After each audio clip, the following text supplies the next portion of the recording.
Não, tem problema. Já são. Tá. 9 horas já? 9 horas. 9 um pouquinho, né? Que horas são agora? 9 e 1.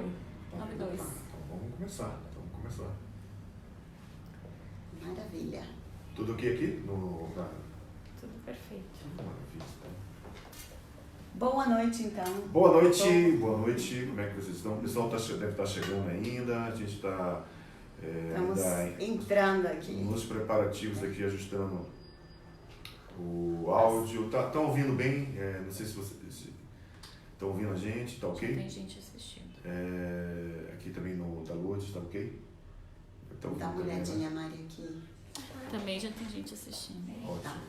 Então fica aí, gente. Fica aí com a gente, vamos lá. Só está apontando lá. Isso. Tá bom. Muito bom. Então, antes de mais nada, eu sou Lourdes Pedretti. Luciano Alves, boa noite. Como vocês estão? Muito boa noite. A gente está muito feliz de estar aqui, né, Luciano? Estamos em São Paulo. Em São Paulo, mais uma vez. E para a gente conversar um pouquinho com vocês, né? A gente colocou esse tema: traumas, abusos e disfunções sexuais. Que será o tema do nosso workshop que faremos dia 19 e 20 de outubro em São Paulo, já na nossa casa nova, no nosso espaço novo. Toca aqui. Tá lindo, tá sendo preparado com muito amor para receber vocês. É um lugar que vai ter muitas boas energias. Com certeza. É um lugar que fica bem central, com muitas disponibilidades de restaurantes, metrô pertinho. Então, estamos muito felizes porque vai bombar. Vai ser show de bola. Vai ancorar uma energia e uma força muito grande dentro daquilo que a gente propõe dentro do nosso trabalho. Então, dia 19 e 20, a gente já está preparando esse workshop de traumas e vai ser no nosso espaço, vai ser maravilhoso, aqui em São Paulo, né? Muito bom. Daqui a pouco a gente fala a nossa agenda. Isso. Tem muito mais coisas também para acontecer também, né? Uhum. Muito bom. Ok? Então, a gente queria falar um pouquinho então sobre o porquê, na verdade, surgiu a necessidade de que a gente abordasse esse tema de uma forma conjunta, né, e de uma forma muito profunda. Para quem me conhece, né, sabe que eu trabalho com sexualidade e principalmente sexualidade feminina. E dentro do trabalho que eu faço, né, eu sempre, para poder fazer o meu trabalho, eu faço uma anamnese. E um dos tópicos dessa anamnese de saúde, de comportamento, da questão emocional, mental, enfim, sistêmica, tem acontecido, assim, uma grande maioria de mulheres com questões de traumas decorrentes de abusos sexuais, estupros, né, históricos desses abusos geralmente na infância, na adolescência, até na vida adulta, né, Luciano? Uhum. E também, ao mesmo tempo, questões como disfunções sexuais, né, que são anorgasmia, ou seja, falta de orgasmo, libido baixo, vaginismo, que é justamente uma hipercontração da musculatura da vagina, né, dispaurenia, que é uma dor na penetração, e que assim, a gente juntando essas pecinhas e tudo mais, a gente tem visto que o buraco está muito mais embaixo. Está muito mais embaixo. Muito mais embaixo. E a gente estava trabalhando separadamente. Eu, no caso, como as mulheres, numa terapia individual, as terapias orgásticas, enfim, e o Luciano com as constelações. Então agora a gente quer juntar essas ferramentas, né, Luciano, para poder ver isso no campo, porque a gente tem visto que esses problemas são sistêmicos. Também. E se a gente não vê isso dentro do sistema, não há uma real cura. Porque o que acontece? Já vou passar a palavra para o Luciano. Normalmente, esses trabalhos que se fazem, né, seja eles terapêuticos, individuais ou grupais, né, as imersões e tudo mais, de tantra, enfim, vão essas pessoas, elas voltam legais, mas daqui a pouco volta novamente para essa dificuldade de interagir, de se relacionar, de se permitir, né, desfrutar de um prazer, de se entregar, de confiar num parceiro novo, no masculino ou no feminino. Não estou só falando de mulheres, porque eu também já vi inúmeros casos de homens com as suas dificuldades. Sim. E aí é que a gente, né, começou a ver isso de uma forma sistêmica. E aí é com você agora, Luciano. A gente começou a perceber a necessidade de aprofundar, por perceber que algumas abordagens elas levam a pessoa a estabelecer um movimento de entrar em contato com o sintoma ou com a memória, mas não necessariamente ressignificar isso. Então a gente criou alguns movimentos que têm a ver com a forma sistêmica de olhar para os abusos, para as disfunções sexuais e poder de alguma forma conduzir esse processo de maneira segura e profunda ao mesmo tempo, porque outro detalhe é que muitas abordagens, quando mal conduzidas, geram um processo de retraumatizar o abuso e a disfunção. Isso é muito comum por vários movimentos e processos, estou falando de algo muito sério, e a gente precisa de alguma forma de conduzir isso de maneira séria e leve ao mesmo tempo. Apesar de ser algo que parece ser muito difícil, porque muitas mulheres elas geram um processo de não poderem viver a sua sexualidade com prazer, e isso demanda um movimento muito grande, de gasto de energia muito grande para poder dar conta disso, porque muitas mulheres são casadas, inclusive, né? E tem uma dificuldade de sexualidade com o seu companheiro. Isso remete a um campo de dor profunda, porque isso não é só para a mulher, para a relação homem-mulher, né? Dentro do campo dos processos de um trauma, por exemplo, ou de uma disfunção sexual.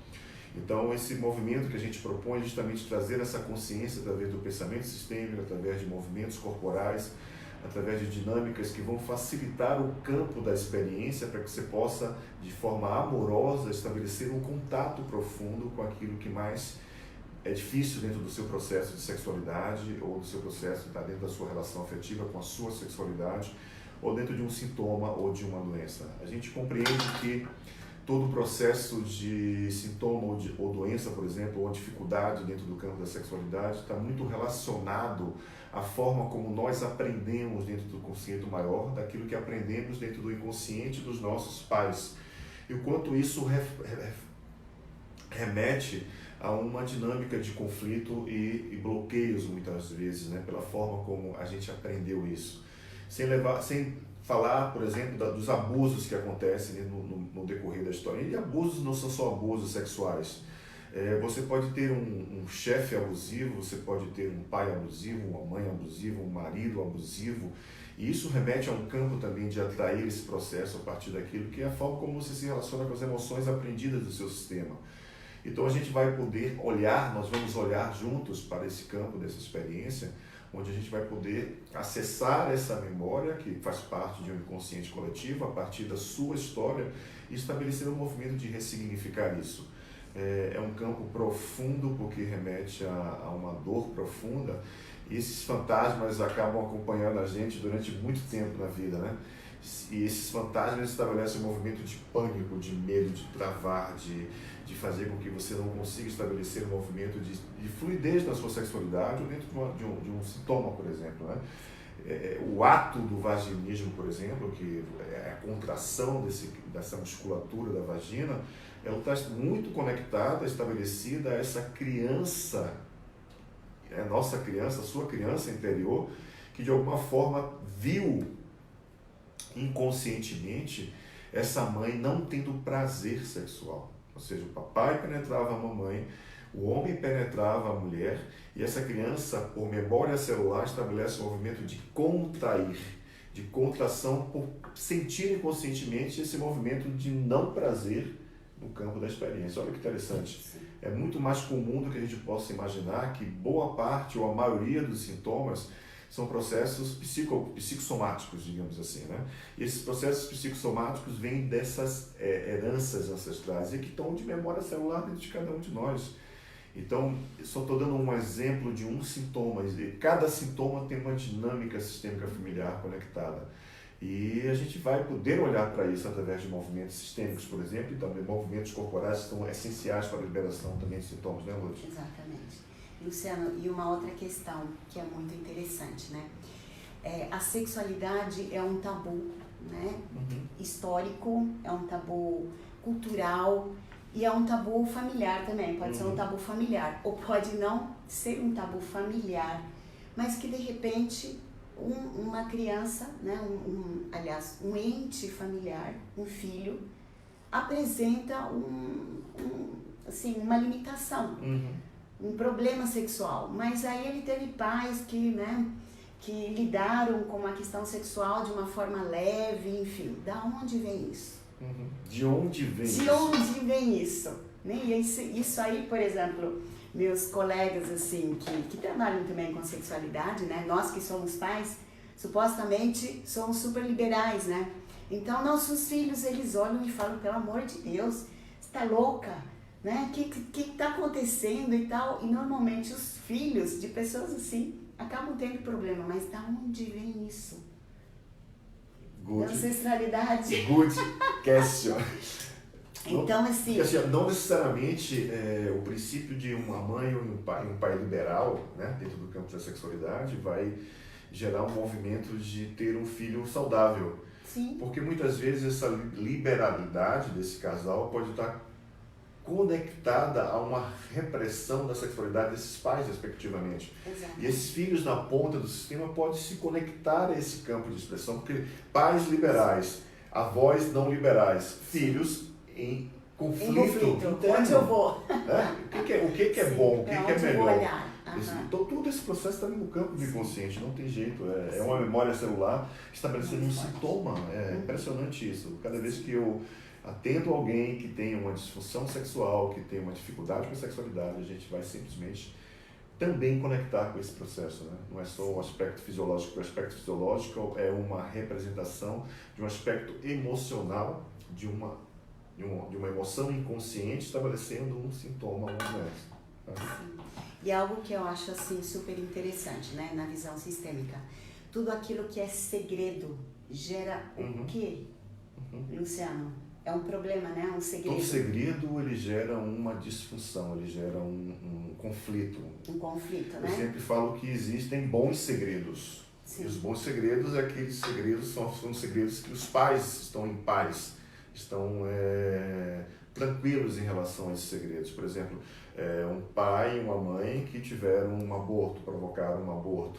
Mas se isso está em um nível de consciência desse casal, a possibilidade dessa criança estabelecer um movimento diferente de olhar para esse aborto é muito saudável. É o que chamo de segredo bom. Mas quando esse segredo é uma exclusão, é um esquecimento do campo de experiência, essa criança pode sim estar conectada a essa outra criança que não pôde nascer. E, por exemplo, muitos processos de vaginas que são fechadas, e de homens que têm, por exemplo, o prepúcio inteiro, não consegue estabelecer o movimento da pele, né? Vêm muitas vezes conectadas a abortos. Sabia disso? Não sabia. Olha. Estudo. Mais uma coisa. Mais uma coisa que a gente vai abordar. Aprendendo aqui. É impressionante o quanto a gente correlaciona essas experiências, né? Muitas vezes a gente não sabe, muitas vezes uma mulher nem sabe que perdeu um filho, né? Sim. É muito natural isso. Muitas mulheres, inclusive, têm gravidez que são gemelares, também não sabem disso. Um óvulo é fecundado e o outro não. E essas informações, de alguma forma, ficam como memória celular e essa criança, quando nasce, vai estabelecer essa conexão com esse excluído, com esse esquecido, com esse que nem sabe que existiu, nem o pai, nem a mãe, nem a própria criança, né? Mas que geram sintomas muito fortes no campo da sexualidade. E outra coisa que eu vejo, Luciano, são os segredos com relação à sexualidade. Então, por exemplo, muitas histórias de abusos que são guardadas às 7 chaves. Tanto por quem sofreu, né? Ou a família, de repente, que ficou sabendo e que guarda e que fingiu depois Que o nada resto da aconteceu. vida que nada aconteceu. Exatamente. Então, isso eu vejo assim com muita frequência. Mulheres que, por exemplo, me revelam naquele questionário pela primeira vez, elas até colocam lá para mim, nunca falei isso para ninguém. Ou, pelo amor de Deus, só falei para o meu psicólogo e para o padre. Sim? É verdade. Esses dias eu recebi um questionário assim. Então, esses segredos, quanto mais guardadinhos, mais quer dizer, quanto mais você quer ocultar isso, mais sintomas. Exatamente. Você, ao invés de resolver a questão, né? Então, justamente a proposta desse workshop, algumas pessoas me perguntaram, a gente pode participar, porque eu recebo pacientes assim, né, profissionais que lidam com esse tipo de questões, né? E a gente não está abrindo para profissionais. Pessoas, Estamos abrindo somente para quem tem alguma questão desse tema. Por quê? Porque justamente é um trabalho terapêutico, é um trabalho mais pessoal, onde nós queremos que vocês possam realmente confiar, se abrir, se entregar. Estamos juntos, né? É um trabalho terapêutico, não é um trabalho pedagógico, né, onde a gente vai ensinar o profissional a trabalhar isso num outro momento. Isso já está no radar, inclusive, para o próximo ano a gente vai estar lançando a nossa formação de terapeutas sistêmicos sexuais, né? Trabalhar com sexualidade, disfunções sexuais, enfim. É um trabalho profundo também que a gente está desenvolvendo. E a gente vai estabelecer o lançamento de fazer esse processo no próximo ano para as pessoas que buscam recursos, não só a nível de movimentos corporais, mas recursos sistêmicos de compreender de fato a origem dos sintomas e doenças, se baseando pelos princípios daquilo que são a forma como nós nos conectamos com aquilo que foi aprendido no processo, mas é destinado de fato às pessoas que precisam e que porque é uma demanda muito grande que eu recebo, que a Lourdes recebe e outros colegas de profissão recebem, que são pessoas que não consegue estabelecer um movimento de ter prazer com a sua sexualidade, porque existem vários sintomas, várias doenças associadas. Vou falar de um dos sintomas aqui, porque isso é super comum, né? De repente alguém que está assistindo passa por isso. Né? Tem mulheres que me referem o seguinte, na terapia, Lourdes, eu consigo ter orgasmo, mas com o meu parceiro não consigo ter orgasmo. Não consigo ter orgasmo na penetração, só consigo ter orgasmo clitoriano, né? E aí a gente está vendo que tem justamente essas questões aí, né, de lealdade, ou seja, a mamãe nunca falou pra gente, pelo menos a gente é de uma geração que não se falava do tipo, eu não consigo ter prazer com seu pai, eu não gozei com seu pai, meu filho, seu pai goza, mas eu não gosto. Primeiro porque né, são assuntos íntimos, mas são assuntos que nem sequer com as amigas se falavam, né? Com as mães, com as amigas, ou até com terapeutas, enfim. E isso é super comum. Inclusive, essa semana eu recebi pessoas que me perguntaram, a gente pode participar? Pelo fato de eu não conseguir ter orgasmo com o meu parceiro. Mas em terapia eu tenho. Se eu me masturbo também eu tenho. Então tem algo ali com o masculino, né? Essa receptividade, o quanto me rendo, porque o orgasmo é rendição, né? Tanto para o masculino quanto para o feminino, é uma entrega total ali. Então se a mulher, que já é mais difícil mesmo para a mulher ter orgasmo, por inúmeras questões aí, né? Pela própria genitália, enfim. Mas quando a mulher se trabalha, ela vai atrás de uma terapia específica, que é a terapia tântrica ou terapia orgástica, que eu gosto de chamar. Minha terapia é terapia orgástica integrativa, né? Eu uso movimentos sistêmicos, theta healing, enfim. A profissional, maravilha. Não, mas aí, porque de acordo com aquilo que precisa. Exatamente. Mas na terapia é tudo bonitinho, redondinho, sabe? Mas chega lá com o parceiro e nada. Isso gera uma frustração também. Porque, é claro, a mulher quer esse prazer para poder compartilhar. Mas aí já é um outro nível, é o nível de compartilhar prazer. Precisa olhar para o sistema, né, Luciano? Precisa olhar para o sistema. Urgente, não adianta. Liberar isso. E liberar. Libera. Tenha coragem, né? Se permita isso. E estamos falando muito de mulheres, mas homens também, né, Luciano? Homens também sofrem. Em breve a gente vai fazer algo mais em casal, inclusive, porque pela demanda de mulheres que buscam essa terapia, a gente resolveu começar com esse princípio de só ter nesse grupo mulheres. Não, tem homens já. Já tem também? Já tem inscritos. Não, vamos fazer com homens também. Tava enganando vocês. É que a Mari quiser, já tem um inscrito, né, Mari? 1 ou 2, né? Homens. Então, que legal. Muito bom. Não, muito é bom, importante porque a ressignificação do masculino super é fundamental. Né? Super importante. Nos trabalhos que a gente já tem feito, né, as imersões e tudo mais, a gente foca bastante essa integração é essencial. Nessa integração feminina e masculina, nesse confiar novamente, porque tudo bem, não confiei, porque aprendi que não era para confiar no masculino e vice-versa, né? Mas tá na hora de mudar isso aí, né? E não é só dançar juntos, não é só fazer oba-oba, não. É num processo terapêutico profundo mesmo. Que a gente tem que se A gente não né? acredita mais nessa história de que mulheres se curam com mulheres e homens se curam com homens, não. A gente acredita que homens e mulheres se curam juntos. Isso é muito mais rico e muito mais profundo, porque essas feridas dentro desse movimento do feminino, do masculino, do homem e da mulher, precisam ser vistas de olho a olho, sabe? É necessário que possa se entregar esse campo da experiência e dizer: eu estou ferida, eu estou machucada, eu estou ferido, eu estou machucado, mas utilizamos esse movimento da força porque eu não soube fazer diferente. E é verdade, não tem essa questão muitas vezes da intenção de fazer algo que foi daquela forma, né, essencialmente, né? É aquela ideia de que não pôde ser diferente. Sexualidade a nível sintomático, a nível de sintomas e doenças, é vivida através da nossa criança, não no lugar do adulto. Adulto não tem sintomas, adulto não tem doenças sexuais, não tem disfunções. Criança não faz sexo.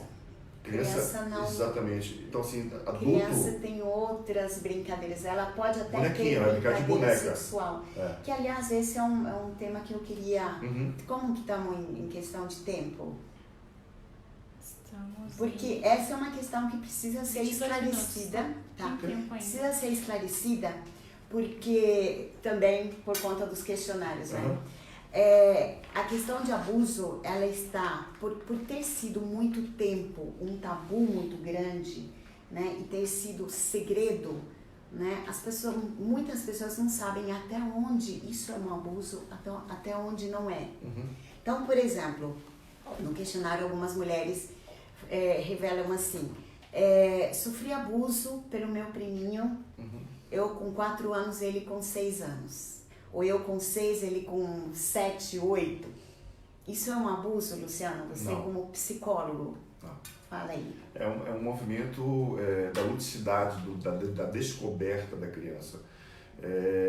Muitas crianças estabelecem esse movimento do toque, do abraçar, do beijinho, blá blá blá, que são coisas que teoricamente não deveriam acontecer, porque a criança tem que brincar. Essa é a essência do processo. Ela precisa brincar, ela precisa estabelecer um movimento da ludicidade através de outros caminhos. A criança não namora, a criança não beija na boca, a criança não faz absolutamente nada. Isso é importante estabelecer esse movimento. Tudo tem a sua fase essencial para estabelecer um movimento de ser saudável no campo da experiência. Mas se eles brincam disso também, não, tá tudo bem. De uma brincadeira, não, isso não tem nada demais. Isso não é uma brincadeira. Abuso. Não é abuso, né? Muitas mulheres têm um nível de percepção inconsciente de que passou por um abuso do pai, por exemplo. E na realidade não houve o abuso. Muitas dinâmicas de papéis invertidos na relação da mãe e do pai com essa criança, essencialmente, estabelece um movimento muitas vezes desse homem-pai estabelecer um olhar de carinho maior para essa criança, mas que necessariamente não houve nenhum tipo de toque ou penetração ou intenção.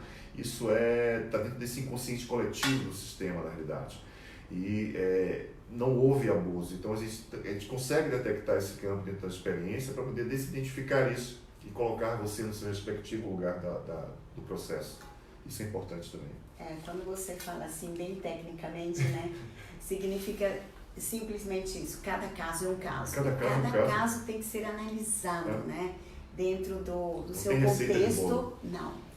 Por isso, nossos trabalhos, né, eles normalmente são trabalhos com grupos pequenos, porque a gente precisa dar conta mesmo, né, da necessidade grupal e individual de cada um, né.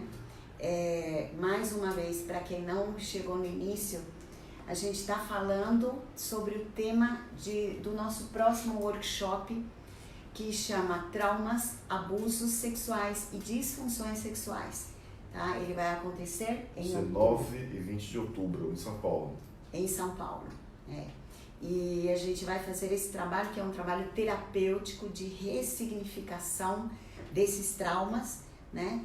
Onde cada um vai poder olhar para a sua história dentro de um ambiente super seguro, muito amoroso, onde você vai poder assim se entregar realmente em plena confiança, tanto pelo grupo quanto por nós, né, terapeutas, sim. que a gente ama o que faz e nós Muito tentamos respeito, fazer com muito respeito e com muito amor, né, Luciano? E agora podemos falar sim com bastante experiência.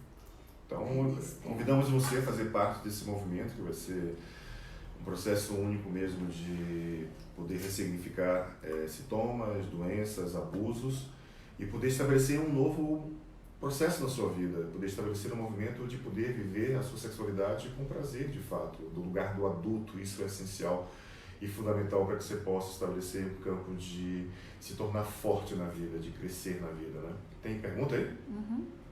Ótimo. Por que algumas pessoas precisam sentir dor no sexo, como masoquismo ou sadomasoquismo? Quer falar um pouco? Pode falar. A criança, ela tem níveis de traumas profundos, ela estabelece o processo de entrar em contato com a forma como ela aprendeu a nível de memória celular do que é sexualidade, do que é sexo essencialmente, né? O sadomasoquismo estabelece o processo de um provocador porque o outro gosta de dor e porque o outro gosta de gerar a dor, né? Então, de que lugar que essa relação está acontecendo? No lugar de duas crianças que está gerando um processo de, vamos supor que um homem que gera dor numa mulher porque aquela mulher gosta de sentir dor. Então, o prazer daquele homem em gerar dor naquela mulher vem de um princípio consciente, muitas vezes, da criança, de ter esse homem ter uma mãe que não nutriu essencialmente aquela relação com aquele filho. Então, a forma que ele tem de estabelecer um movimento de se vingar, né? E de gerar um prazer profundo na relação com aquela outra mulher que gosta de sentir dor, é justamente esse movimento da relação, né? De gerar dor na sexualidade. Já a mulher que tem prazer com sentir dor, né?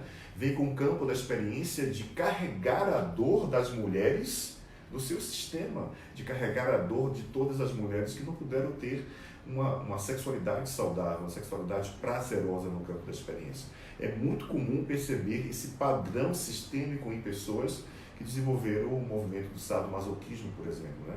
Isso é um campo que a psicologia explica de outras formas. Cada movimento da psicologia vai te explicar de outras formas diferentes. Mas dentro do pensamento sistêmico tem uma correlação muito forte da forma como nós nos conectamos com aquilo que aprendemos e que está como memória celular. É difícil, às vezes, você fazer um trabalho de psicoterapia com o sadomasoquista, por exemplo, ou um ou outro estabelecendo esse movimento, porque ambos os processos geram prazer.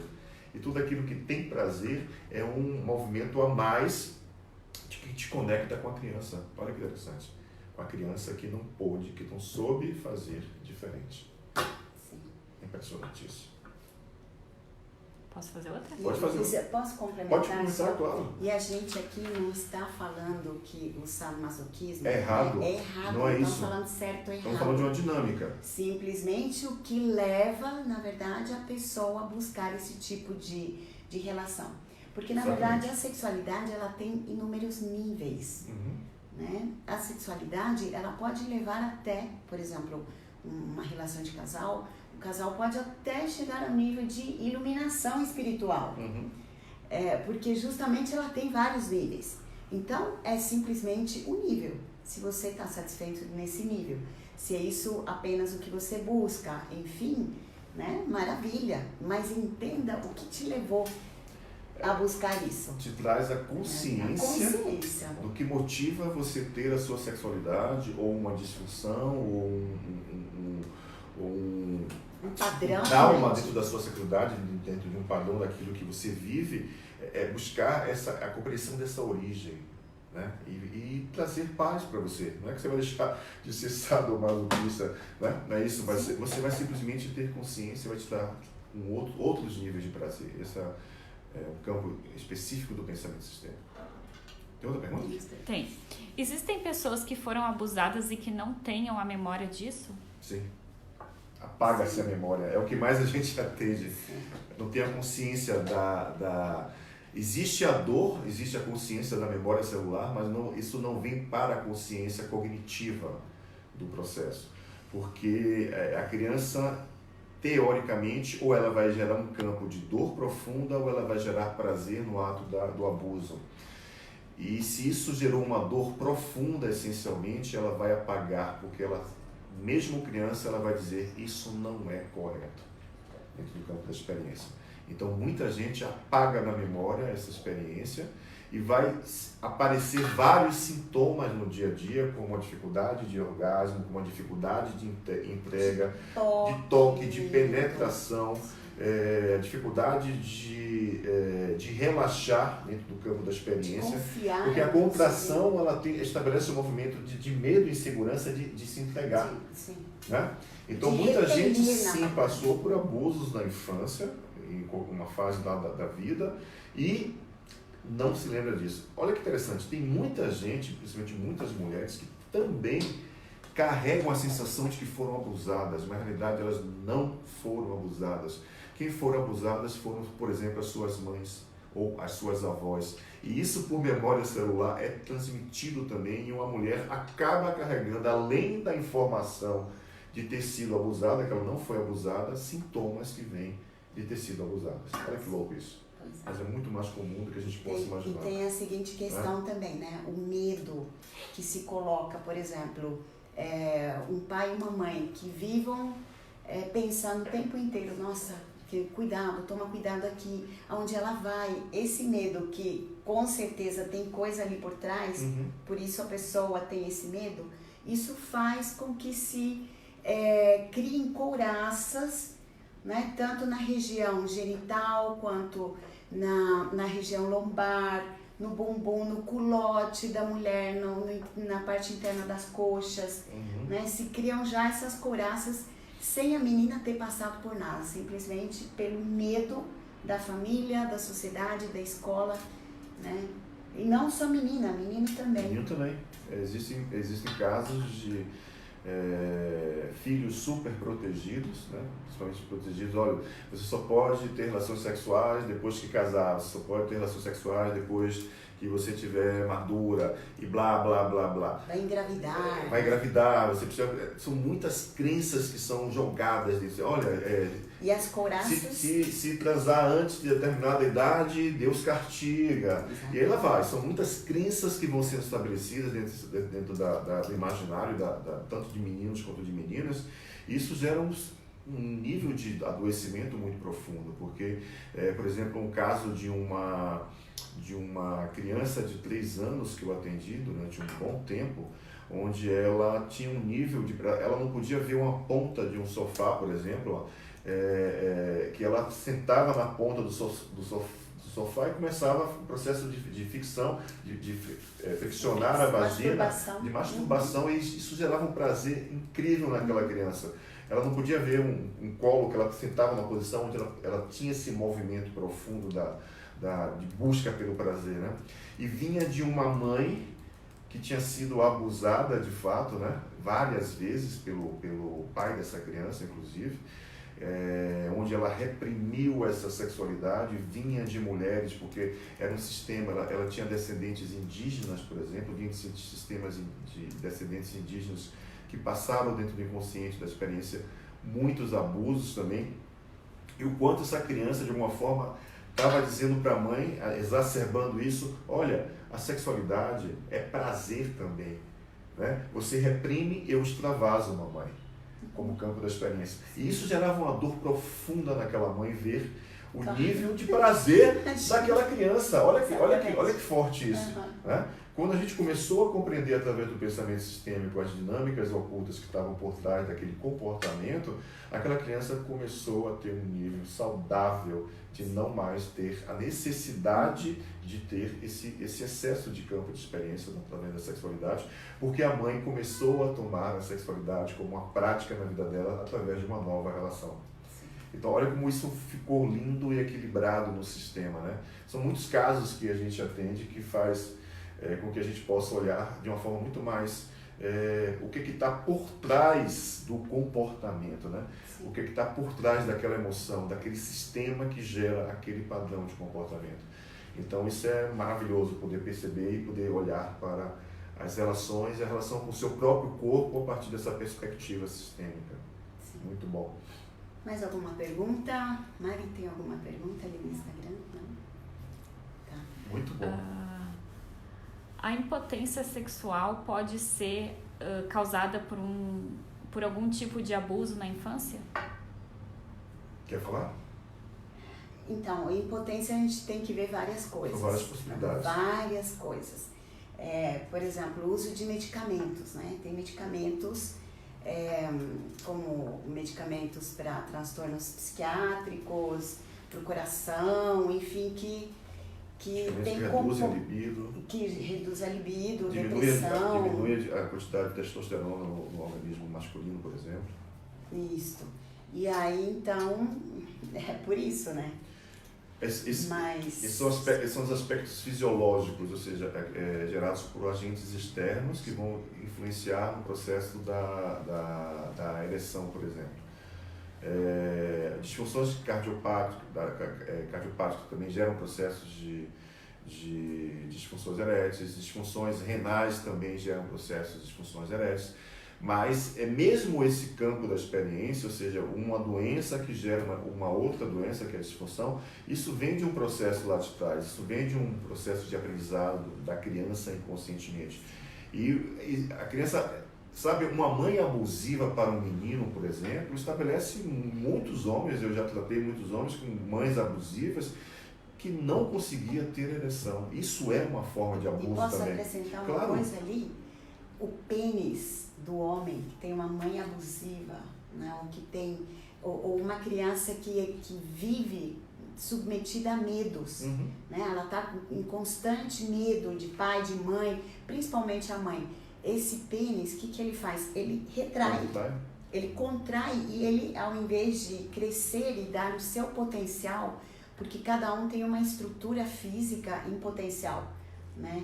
Mas o pênis, ele vai ter que crescer, ele entra, é como se ele entrasse para dentro.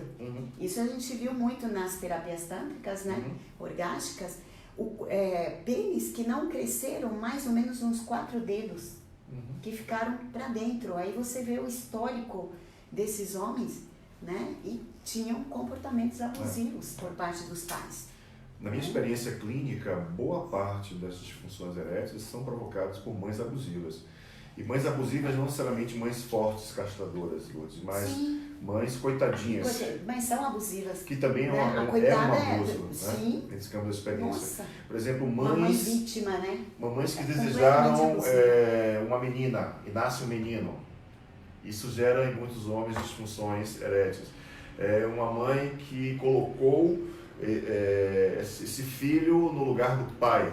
O pai foi embora ou ela não tinha um bom relacionamento com esse homem também gera em muitos casos disfunções eréteis. Um homem que inconscientemente cuida da criança da mãe, ou seja, quer salvar a criança da mãe, ele vai desenvolver muitas vezes uma disfunção erétil. Então, cada caso tem uma especificidade, uma dinâmica diferente. Não existem receitas de bolos, tá? A sexualidade gerando disfunções e sintomas e doenças, elas têm um processo profundo de lealdade, seja da menina ou no menino, estabelecendo um processos que são complexos dentro do campo da experiência. Então, cada um, mesmo que tenha desenvolvido uma disfunção erétil, um vaginismo ou qualquer outro sintoma dentro do campo da sexualidade, vem de uma história única, porque você é único dentro do processo, né? Então, isso é importante. Tem uma pergunta complementar a essa. Tá. Que é, isso pode ser revertido? Essa questão da anatomia pode ser revertida?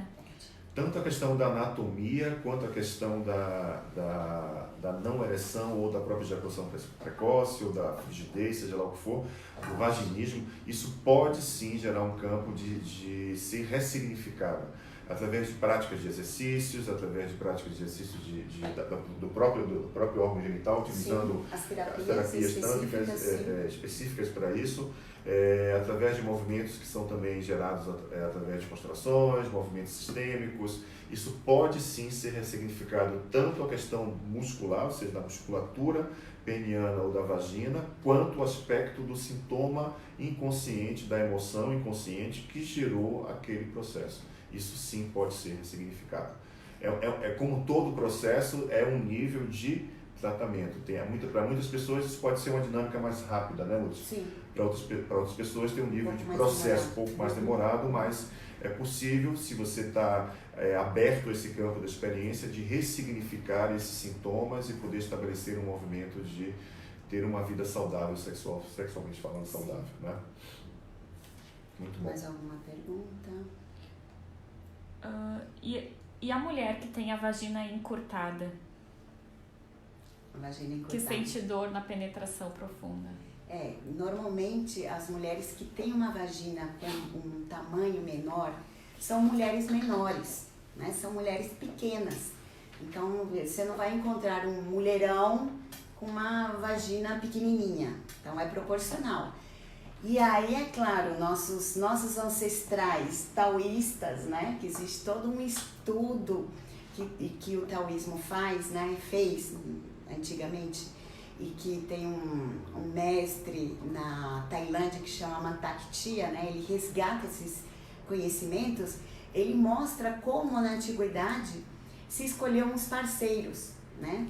Então, o tamanho da sobrancelha, com os olhos, com a mão, com o nariz, com a boca. A fisionomia. Enfim, a fisionomia. Ela fala tudo. Exatamente. Ela já te mostra, por exemplo, que aquele cara que eu tô paquerando lá, ele tem provavelmente um pênis compatível à minha vagina e vice-versa, entendeu? Então, na verdade, são mulheres que precisam encontrar parceiros com uma anatomia compatível, né, a dela. Mas isso não é uma regra, porque assim, existem, por exemplo, a gente olha para, né, vamos fazer uma analogia aqui, de um elefante e uma formiga, né? Como isso é possível?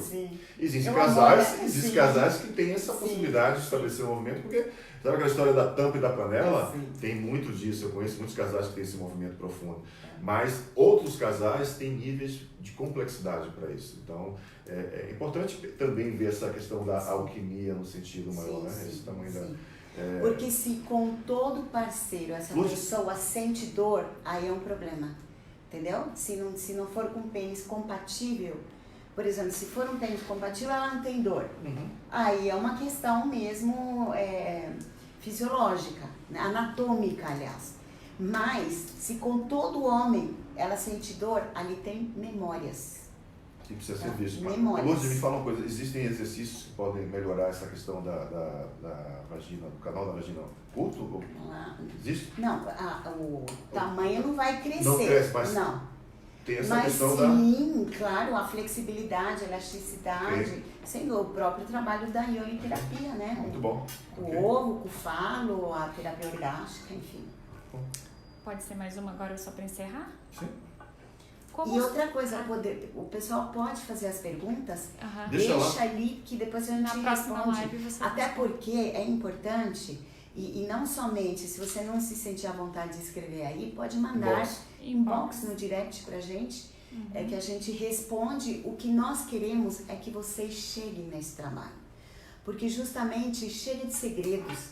Até quando você vai carregar esses segredos, essas dificuldades? Até quando você vai procurar coisas superficiais que não te levam a nada? Você tem que tomar um remedinho para poder ter uma ereção, enfim. Tenha uma vida mais plena, mais, né, mais ampla, entenda a razão desses problemas, ressignifique. É a chance, tá?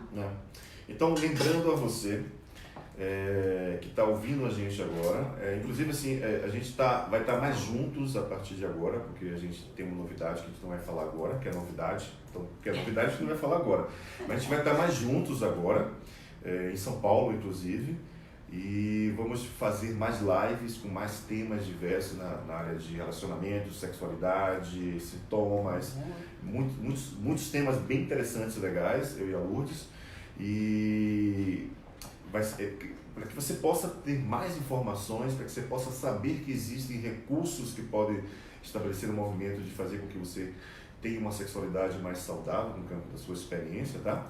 Então, lembrando que dia 19 e 20 de outubro em São Paulo vamos fazer um workshop vivencial que se chama Traumas, Abusos e Disfunções Sexuais, tá? Então, se você se sentiu chamado, venha fazer parte desse campo de experiência. E deixe sua mensagem embaixo, que a Mari vai estar entrando em contato com você para responder suas dúvidas. Deixe a sua pergunta também, para que a gente possa responder as suas dúvidas, ou numa próxima live que a gente fizer, né, Lúcia? Sim. Mas também a gente quer convidar você, olha que vai ser show de bola. Você já sabe onde você vai passar o Réveillon? Olha só. Vamos fazer um Réveillon diferente. Simbora. Demorou, vamos que vamos. Um Réveillon na Chapada. Não é na Chapada. É Brasília. É que tem cachoeira. É porque lá, pra mim, aquilo tudo é Chapada, gente. Aquele lugar é lindo demais. Como é o espaço lá? Ananda. Espaço Ananda. Lá perto tem uma cachoeira que tem um vale, que tem árvore, que tem frutas, que tem tudo que você possa imaginar. Lugar paradisíaco. Então, vai ser do dia 28 a 1º, é isso, Mari? 1º de janeiro. 28 de dezembro, que é um sábado, a 1º de dezembro, que é uma... 1º de janeiro. Perdão, 1º de janeiro, que é uma... Quarta. Quarta-feira. São 5 dias, é isso? São 5 dias de trabalhos maravilhosos. Eu e a Lourdes vamos estar em Brasília, tá? No Espaço Ananda, num lugar maravilhoso, comida maravilhosa. O nome da nossa imersão. Diz você, fala você. Prosperidade. Sexualidade. E amor. Prosperidade, sexualidade e amor. Vamos ter a participação da nossa querida amiga xamã, Coran. Ela é uma índia da tribo Cariri Chocolá de Alagoas, de Palmeira dos Índios. Ela vai trabalhar com a gente fazendo o nosso colar de proteção, vai fazer o que eles chamam de toré, que é a dança na fogueira, para batizar esse colar de proteção.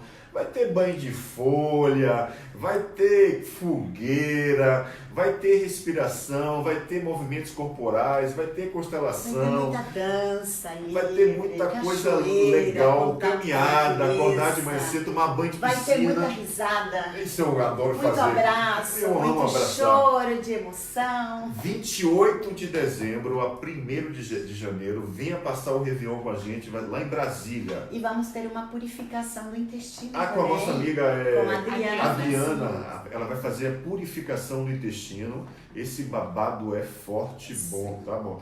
É muito bom. Para entrar no ano, né, se programar o seu ano de uma forma diferente. Porque olha, o que é Réveillon para você? Você vai fazer a mesma coisa de todo ano? Pelo amor de Deus, se permita. E outra coisa, pode ir com a família, vai com o marido, vai com os filhos. Só não temos estrutura para criança pequena, né? Mas pré-adolescentes podem participar, enfim. Vai todo mundo que vai ser maravilhoso. Maravilhoso. 28 ao 1º de janeiro, Réveillon em Brasília. E nós estamos nos primeiros lotes. Prosperidade, primeiro lote, né? sexualidade e amor. Vai ser o tema do nosso Réveillon.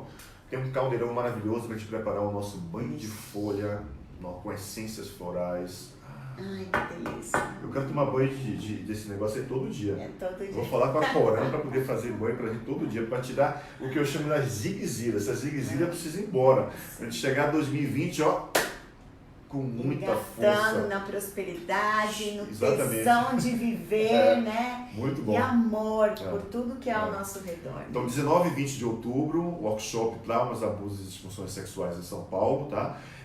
28 a 1º de janeiro, imersão, que é o nosso Réveillon, que vai se chamar Prosperidade, Sexualidade e Amor, que vai ser em Brasília, o pessoal de Brasília, Goiânia, o pessoal de Mato Grosso, Cuiabá. Já compra passagem. Compra passagem para poder ficar mais agora. barato. Tá bem barato. E outra boa novidade é que nós vamos voltar com as nossas oficinas em São Paulo, uma vez por mês inicialmente, né? Vamos começar em outubro com as nossas oficinas de respiração aqui em São Paulo, com temas diversos, cada oficina vai ser um tema específico. A primeira vai ser dia 10 de outubro. 10 de outubro. Couraças sexuais. Primeira, 10 de outubro, com o tema Couraças Sexuais. A segunda, 14 de novembro, oficina e... Matrimônio interior. Venha casar com você mesmo. Beleza. Venha casar com você mesmo. Essas oficinas têm uma intenção de fazer com que você possa entrar em contato através da respiração, dos movimentos corporais, com o seu corpo, com o seu princípio de resgatar a sua sexualidade, o teu prazer. Venha estabelecer esse movimento de experimentar isso. Começa geralmente às 19 horas, né? 19 às 22, são 3 horas de trabalhos. Em São Paulo também vai ser São Paulo também. E dezembro também vai ter. A gente não notou a data aqui ainda, mas dezembro vai ter também. Então vai ter outubro, novembro e dezembro aqui em São Paulo, as oficinas, uma vez por mês à noite. A primeira dia 10 de outubro e 14 de novembro, tá? Foi muito bom. Já acabou? Acabou. Já acabou. Acabou a nossa live. Mas a gente vai fazer mais lives. Ó, coloque em sugestão de temas relacionados à sexualidade, relacionamento, amor, enfim. Se você tem um amigo, uma amiga, um irmão, um inimigo, que você quer que ele, de alguma forma, estabeleça um movimento de saber mais sobre esses temas que a gente abordou hoje, passe esse vídeo para eles, para que eles possam estabelecer esse movimento de contato e saber que existe essa possibilidade de ressignificar isso de uma forma amorosa, segura e respeitosa, tá? Um beijo no coração de vocês, gratidão pela presença de vocês, a todos vocês que participaram, a vocês que vão ver esse vídeo depois, entre em contato com a gente, tá? Um beijo no coração, um beijo à turma da Lourdes, à turma do Lu, tá ali. Um beijo, gratidão. Gratidão, há muito tempo que a gente não fazia live, né? Estamos voltando, vamos fazer mais lives com uma estrutura linda no lugar. Segredo. A boca. Próxima vez a gente conta. Um beijo no coração, fica com Deus, gratidão, Isa, gratidão, Mari, estão aqui atrás das câmeras, falando pra gente o que a gente tem que falar, o que a gente precisa fazer, a gente fica aqui doidinho, né? Mas é isso mesmo, um beijo grande. Isso aí, tchau, gente, gratidão. até mais. Até mais.